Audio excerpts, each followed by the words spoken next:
Sam Ashley. Subscribe po natin, Sam Ashley TV. What's up mga kalingap? Supportahan niyo po Sam Ashley TV. Yan mga kalingap, mayroon po ako ipapakilala sa inyo.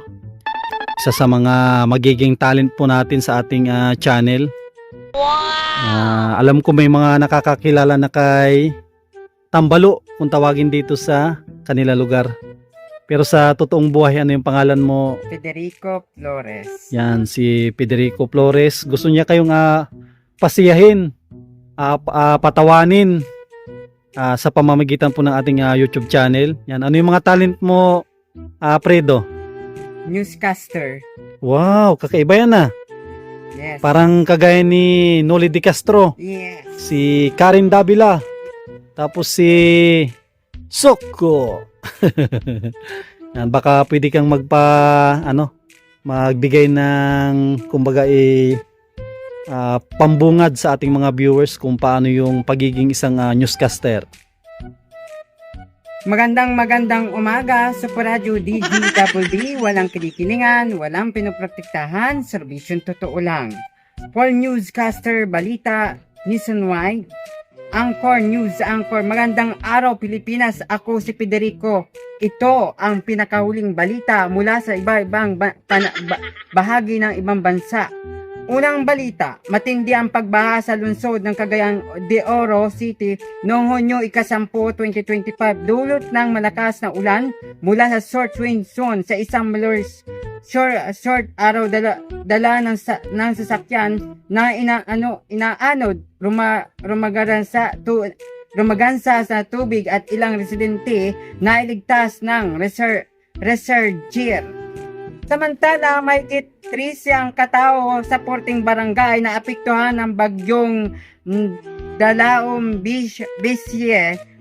Bising at ang habagat ayon sa DNRMC sa nasawing sa isang bata sa Las Piñas matapos tangin ng bahaan, maraming nawala ng tiran sa Central Luzon. Pinakahuling ulat, 105,000 residente mula sa 540 na barangay sa Purireon ay tinamaan ng Cervicropian Torch 7 dulot ng baha ng lasting at malakas na pinsala ng bago ito lumabas sa Philippine Airlines as serviceability nitong Hunyo 19, 2025.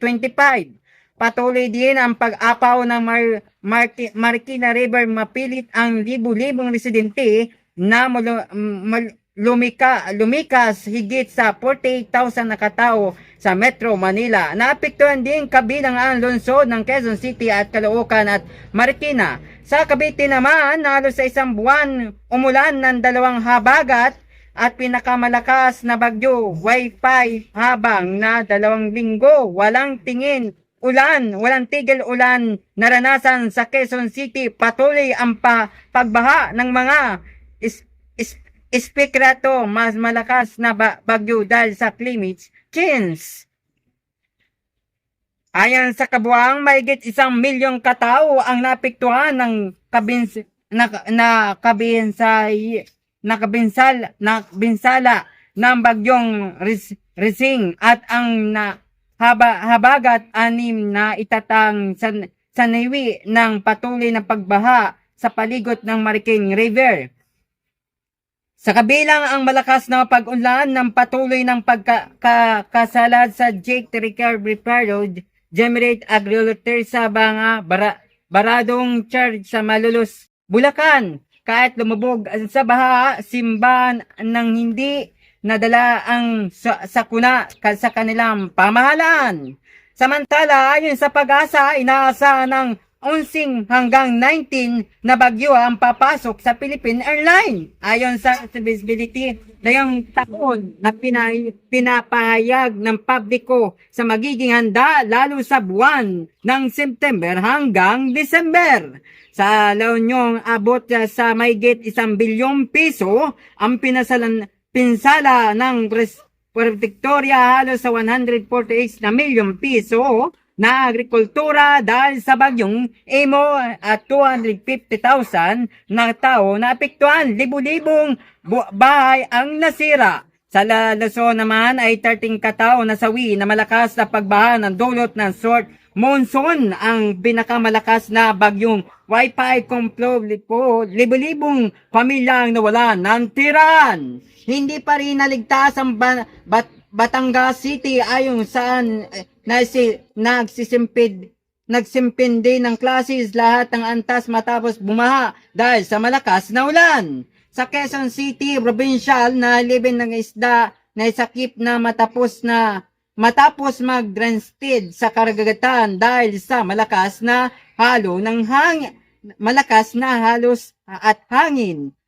Sa Pangasinan, libu-libong ektarya ang palay ang nalubog sa tubig dahil sa para mawala ang kabuhayan ng maraming magsasaka. Samantala, sa Iloilo City naman, sinailalim sa system climate lungsod na matapos samantalang bagyo naman ay madulot ng baha at higit pa kahatid kabuon ng barangay nito. Ayon sa North Samar, 3 ang bayan ng lumbog pa rin sa baha. 4 na araw matapos dumaan ang bagyo. Sa Bacolod City naman, ilang kaisdaan ang nasira dahil sa landslide dulot ng walang tigil na ulan. Sa Palawan naman, kasidlado biyahe mga barko na papuntang karagatian pulo at dahil masama ang lagay ng panahon. Sa Davao Region naman, dulot ng flash flood, malakas na buhos ng ulan sa lagay ng barangay sa Davao, Orneto, Davao Oriental, Mindoro. At sa huling balita sa Zamboanga City, sinalalim ang sarili alert ang disaster responsibility team matapos lumubog sa baha ang maraming kabahayan. Sa Anchor News, ang inyong news anchor, walang iba, si Federico Flores. Sa kabilang ang mga pagsubok na dala ng malakas, manatiling matapat at masabaybayan ang Pilipino, Mang Alerto, lagi handa, anumong sakuna. Mula rito sa Kapgol, ako si pangalan mo. Magandang araw po Pilipinas, ako po si Federico Flores. Magandang umaga po. Ayan. Yan, maraming salamat sa iyo, Kapredo. Yan, may balita naman tayo tungkol sa mga palabas sa TV, mga komedyante. Mayroon ka may ulat? Wala akong may ulat. Wala. Kasi, yun yung pinakita ko dun na para pagiging journalist ko na gusto kong maipakita na yung pangarap ko maging isang journalist o mass communication broadcaster o journalism. Wow. Sabi ko sa sarili ko, baka pag ako'y nagkaroon ng trabaho, makilala ako sa pagiging news anchor ko, mapalipat ako sa, halimbawa ay sa TV, sa radyo, kasi ang marami akong idol, si Kabayan Luling de Castro, pag siya ay nagbabalita, meron akong hawak na papel, ginagayo ko siya kung paano siya, halimbawa nagbabagyo, naandyan ang ABS-CBN, ang patrol ng Pilipino. Yan. Saan man sa mundo, higit sa pagbabalita, buong person ng ABS-CBN ay magbabantay kung yun ay may baha, yun ay mayroong delubyo, halimbawa may sakuna, na andun ang reported news anchor na yan, ang TV5, para magatid kami ng malalaking nangyari sa buong mundo. Halimbawa, nadidisgrasya, namamatay, nababaril, nandyan ang mga broadcaster ng Pilipinas. Halimbawa ako, bago akong broadcaster, sampulan ko ng isang halimbawa. Mamayang gabi, tataas na naman ang presyo ng gasolina, hindi pa natin alam. May ulat ng mga nagbabantay sa labas ng tanggapan. Naandun at date si Jerome Barro para kunin ko ang kanyang ulat. Mamaya lang hating gabi, alas 12 sa ganap ng 12 noon ng gabi. Dito yan sa TV,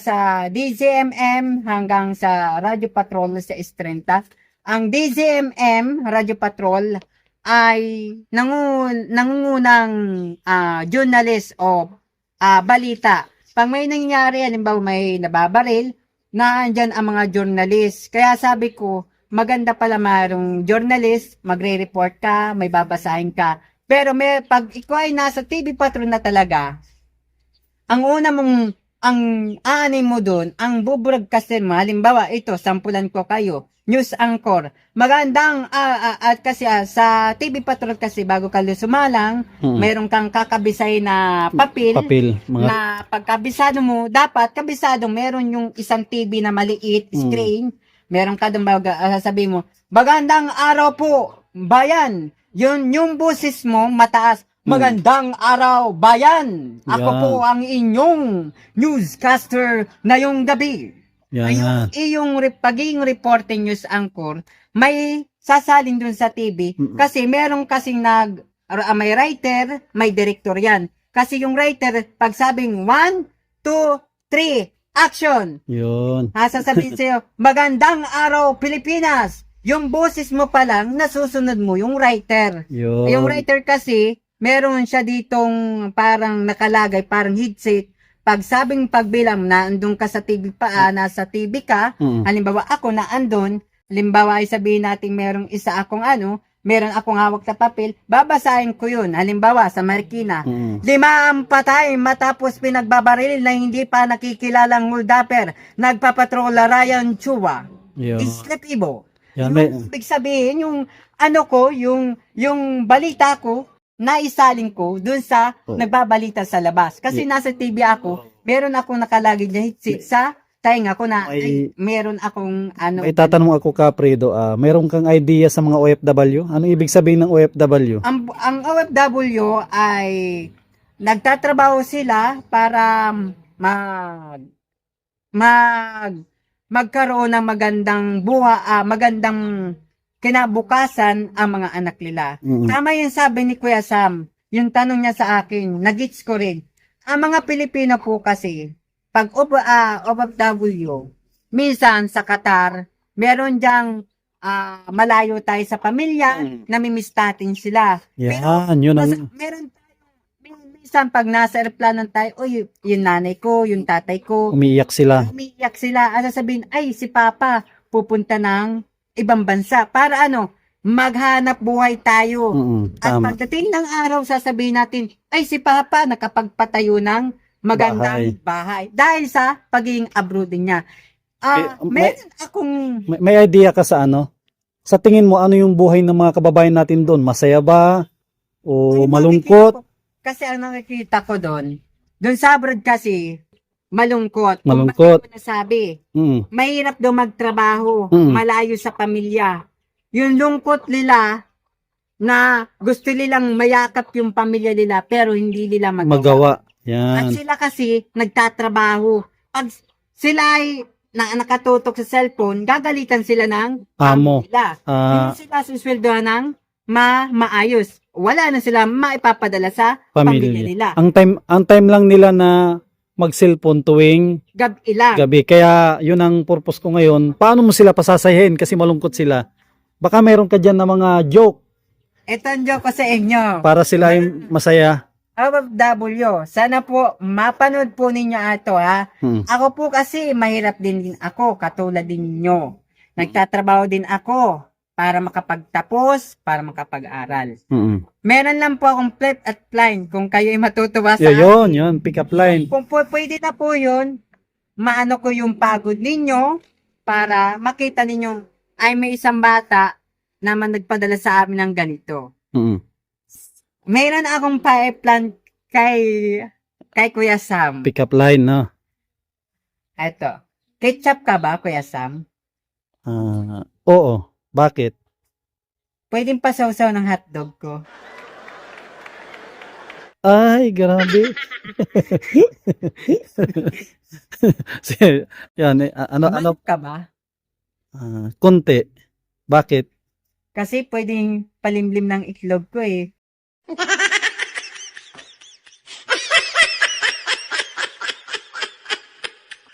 Yan. poser ka ba? Oo, bakit? Kasi, mga pulis po to.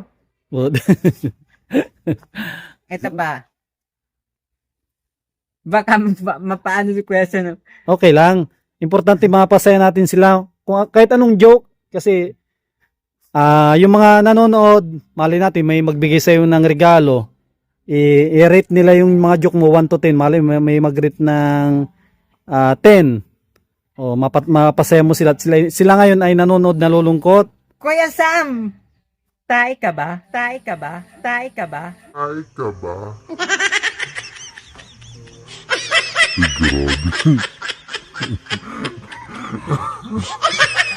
Sabi mo bakit? Sa totoo lang, hindi ako tayo kaso natatain ako. Oo, bakit? Kasi hindi kita kayang paglaruan.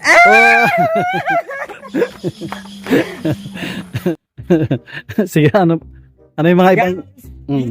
Joke ko kasi nakikita ko yung kay Tikla. Kasi si Tikla nakita ko na may joke si Tikla. Bobay saka si Tikla Mm. na ganon.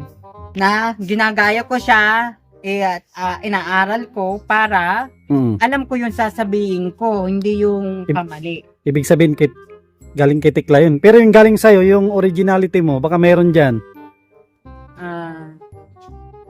Snatcher ka ba? Oo, bakit? Kasi ninanako mo yung puso ko. Ay, Lollipop ka ba? Oo, bakit? Kasi pati hatog mo lollipop na eh.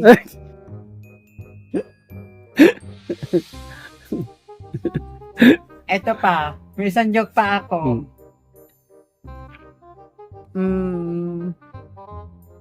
Ano ba to?